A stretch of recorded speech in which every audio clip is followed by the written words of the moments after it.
Ukisikia nyonga zako zimechakaa ni hivi. Yaani umeenda kupiga x-ray ukaambia bwana nyonga zako zimechakaa kiasi kwamba hazitamaniki, ni hapa.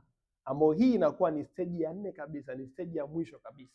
Ambayo hii stage inakuwa haivumiliki, maumivu yake yanakuwa ni makali sana. Kukaa ni shida, kusimama ni shida. Sasa kama unapitia hali ya maumivu ya nyonga, ina maana huu ni mfupa wa paja, ni huu.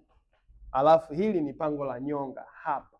Kwa hii inaitwa ni hip joint ambayo ni makutano ya hii na hii hapa.